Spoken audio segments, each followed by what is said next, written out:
berkas untuk mengisi riwayat keluarga, kemudian berkas untuk mengisi riwayat organisasi, dan juga berkas apa saja yang kita siapkan. Kemudian berkas apa yang harus kita siapkan untuk mengisi pada bagian tab riwayat keluarga. Jadi kita siapkan yaitu KTP kita sendiri, kemudian KTP istri kita, kemudian kartu keluarga kita, kemudian KTP ibu kita, kemudian KTP bapak kita.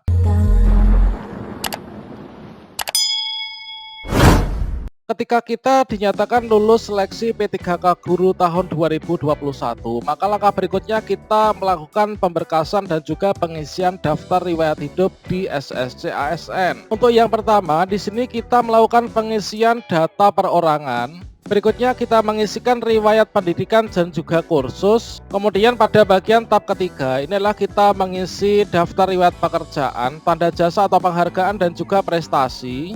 Berikutnya kita masukkan data riwayat keluarga kita dan juga kita memasukkan data keterangan organisasi dan juga keterangan lain serta unggah dokumen. Tentunya dalam pengisian data seperti ini mulai dari perorangan, pendidikan, pekerjaan, keluarga, organisasi dan juga tab unggah dokumen, ada berkas-berkas pendukung yang harus kita buka dan kita siapkan untuk mengisi data pemberkasan dan pengisian DRH supaya benar. Pada video ini kita akan berbagi informasi terkait dengan berkas apa saja yang disiapkan ketika mengisi DRH P3K. Mulai dari berkas apa saja yang kita siapkan untuk mengisi data perorangan, kemudian berkas untuk mengisi riwayat pendidikan dan juga kursus, kemudian berkas untuk mengisi riwayat pekerjaan, berkas untuk mengisi riwayat keluarga, kemudian berkas untuk mengisi riwayat organisasi, dan juga berkas apa saja yang kita siapkan untuk nanti mengisi pada unggah dokumen pemberkasan. Silakan simak video ini sampai selesai. Namun sebelum kita lanjutkan, perlu saya ingatkan bagi teman-teman yang mungkin baru pertama kali menemukan channel ini, silakan klik tombol subscribe-nya dan aktifkan notifikasi loncengnya, sehingga nanti jika ada update video terbaru, teman-teman tidak akan ketinggalan informasi. Baiklah sobat semuanya, bagi teman-teman yang ikut pemberkasan P3K di tahun 2021, baik itu tahap 1 maupun tahap 2 nanti, serta tahap 3 dan juga hasil akhir dari optimalisasi formasi. Setelah teman-teman ada tampilan di sini untuk pengisian daftar riwayat hidup, di sini sudah disediakan yaitu buku panduan pengisian daftar riwayat hidup. Nah, selanjutnya teman-teman, di sini pada saat kita klik tombol pengisian daftar riwayat hidup, yang pertama ini kita akan dibawa menu pengisian data perorangan. Pada menu untuk mengisi riwayat data perorangan ini kita harus mengisinya dengan benar, makanya kita sesuaikan data pribadi kita. Tentunya ada dokumen-dokumen yang harus kita siapkan untuk mengisi data perorangan ini dengan benar. Nah, inilah teman-teman, yaitu teman-teman ketika mengisi data perorangan ini silakan dipersiapkan yaitu berkas untuk mengisi data perorangan. Di antaranya yang pertama ini kita siapkan kartu keluarga ya. Ini adalah kartu keluarga kita karena kita memerlukan data-data yang nanti dapat diambil secara valid dari kartu keluarga. Kemudian kita siapkan kartu tanda penduduk kita teman-teman. Kemudian kita siapkan timbangan badan dan juga kita siapkan pengukur tinggi badan. Nah ini teman-teman, dikarenakan nanti akan ditanyakan yaitu timbangan badan, yaitu adalah ditanyakan berat badan kita, kemudian tinggi badan kita pada saat kita melakukan pemberkasan ini. Selain itu juga teman-teman bisa siapkan yaitu ijazah ya, karena di sini tertera kita diminta untuk memasukkan yaitu gelar kita. Kalau misalkan kita memiliki gelar depan maka kita isikan, kalau misalkan tidak ini kita bisa kasih tanda strip. Nah, selanjutnya teman-teman, di sini ada beberapa data yang sudah otomatis muncul. Ini berdasarkan dari data akun SSC ASN kita.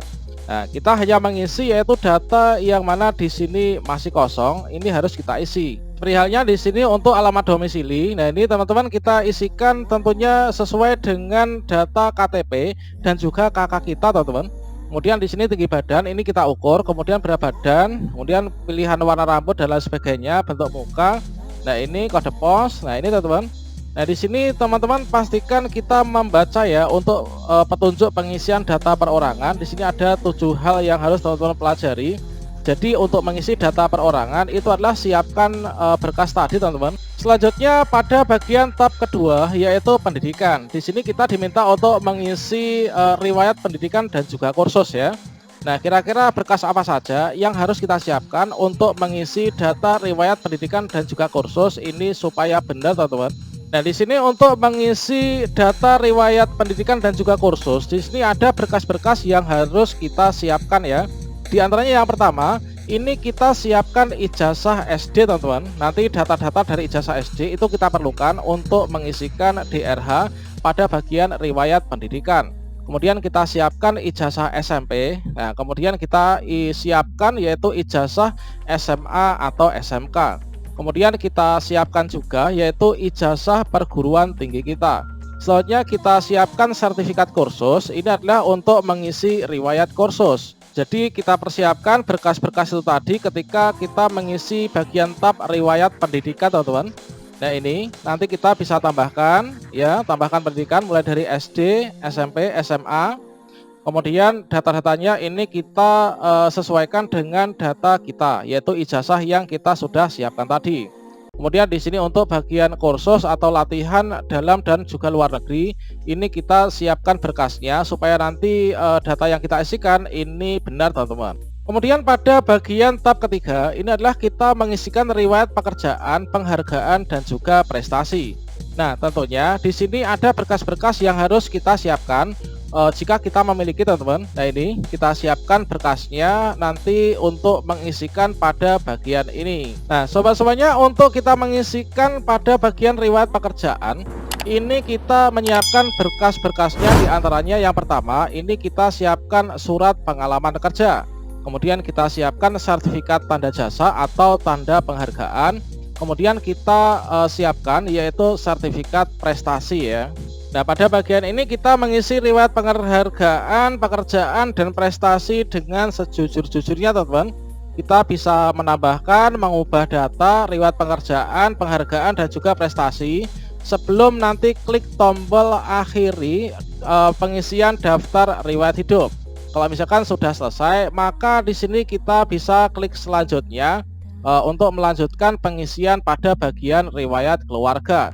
Nah, selanjutnya untuk bagian riwayat keluarga, ini ada data-data yang harus kita isikan ya. Ini harus valid, teman-teman, yaitu riwayat keluarga mulai dari data istri atau suami kita, kemudian data anak, data orang tua kandung, saudara kandung, kemudian bapak ibu mertua. Nah, ini, teman-teman. Kemudian berkas apa yang harus kita siapkan untuk mengisi pada bagian tab riwayat keluarga. Nah, di sini untuk mengisi pada bagian riwayat keluarga, ini kita siapkan berkas-berkasnya, teman-teman. Yang mana seperti yang kita ketahui, untuk mengisi riwayat keluarga itu nanti ada bagian yang harus kita isi ya, mulai dari data istri atau suami kita, kemudian data anak kita, kemudian data orang tua kandung, kemudian data saudara kandung, kemudian bapak atau ibu mertua. Nah, selanjutnya di sini yang perlu kita siapkan inilah ini, teman-teman, nanti ya, yaitu KTP sendiri. Nah, ini ya, untuk keterangan legalisir ini diabaikan saja.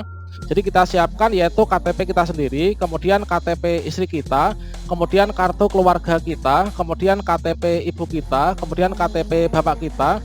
Nah, kalau misalkan dari KTP bapak atau ibu mungkin sudah lama meninggal ya, itu sudah nggak ada, mungkin teman-teman bisa mencari informasi yaitu pada bagian ketua RT, teman-teman, atau pihak desa.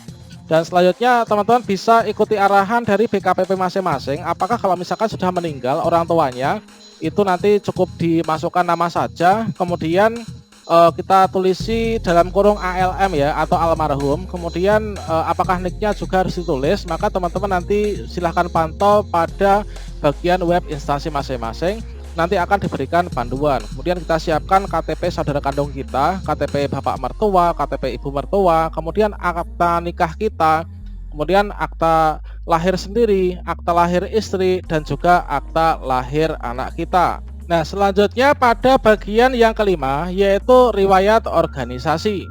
Nah, di sini kita masukkan yaitu riwayat organisasi. Dan juga di sini ada keterangan lain yang harus kita masukkan, teman-teman. Jadi sebelum kita mengisi pada bagian riwayat organisasi, di sini sebelumnya kita harus sudah menyiapkan ya untuk berkas-berkasnya. Kira-kira berkas apa saja yang harus kita siapkan untuk mengisi riwayat organisasi? Nah, di sini untuk kita mengisi riwayat organisasi, ini kita siapkan yaitu berkas-berkasnya. Di antaranya yang pertama yaitu sertifikat atau mungkin SK organisasi atau juga KTA organisasi, teman-teman. Nah ini sama halnya dengan ketika teman-teman yang sudah PNS atau P3K kemarin itu ada pemutakhiran data mandiri ya di MySAPK. Ini adalah kita siapkan dokumen-dokumen inti untuk kita mengisikan riwayat organisasi teman-teman. Kemudian berikutnya kita siapkan surat keterangan catatan kepolisian ya, karena di sini nanti kita perlukan untuk nomor SK-nya yang bertanda tangan siapa, tanggalnya tanggal berapa. Kemudian kita siapkan surat keterangan sehat jasmani dan juga rohani teman-teman. Kemudian kita siapkan juga yaitu surat bebas nafsa. Nah nanti kita perlukan nomornya, kemudian yang bertanda tangan dan lain sebagainya. Jadi kita siapkan berkas-berkas ini untuk mengisi riwayat organisasi. Setelah kita mendapatkan surat-surat tersebut, di sini data-data yang nanti kita isikan ini harus sesuai dengan surat yang sudah kita dapatkan teman-teman. Nah ini kemudian kalau misalkan kita sudah selesai, kita bisa menambah menuliskan ya itu untuk kode captcha-nya. Kemudian kita bisa klik selanjutnya. Maka kita akan masuk pada bagian unggah dokumen. Untuk menu unggah dokumen, di sini ada 10 dokumen yang harus kita siapkan untuk nanti kita upload di sini teman-teman. Nah, di sini secara singkat, kalau misalkan di sini kan panjang-panjang ya. Kalau misalkan kita rangkum, ini agar mudah diingat, mungkin seperti ini teman-teman untuk dokumen yang harus kita siapkan untuk pada menu tab dokumen. Jadi berkas-berkas yang kita siapkan ketika kita mengunggah dokumen ini adalah ada seperti ini teman-teman, yaitu untuk yang pertama di sini kita siapkan surat pernyataan 5 poin ya yang kita tangani dan sudah dibubuhi materai ya, yaitu 10.000. Nah di sini kita pastikan untuk maksimal ukurannya adalah 1 MB. Kemudian untuk penamaannya bagaimana dari 10 berkas ini sudah saya sediakan video saya sebelumnya. Kemudian yang kedua ini kita unggah, yaitu kita siapkan yaitu file scan SKCK teman-teman, maksimal 1 MB. Kemudian daftar riwayat hidup ya, ini yang sudah kita unduh, sudah kita isi dengan lengkap dari akun SSCASN, ukurannya juga sama, maksimal 1 MB. Kemudian pengalaman prakerja ini adalah kalau punya, kalau tidak punya ini tidak diwajibkan ya, kalau kita pantau dari juknis yang ada. Kemudian surat keterangan bebas nafsa, surat keterangan sehat, kemudian ijazah S1, transkrip nilai, dan juga surat lamaran. Nah ini adalah semuanya, ini nanti formatnya PDF teman-teman, kecuali untuk yang pas foto ya, pas foto itu nanti adalah JPG atau JPEG. Itulah teman-teman yaitu berkas-berkas yang harus kita isikan, yang harus kita siapkan ketika kita mengisi DRH dan juga upload pemberkasan di SSCASN bagi teman-teman yang sudah dinyatakan lolos seleksi ya untuk P3K di tahun ini teman-teman. Demikian informasi ini, semoga bermanfaat. Wassalamualaikum warahmatullahi wabarakatuh.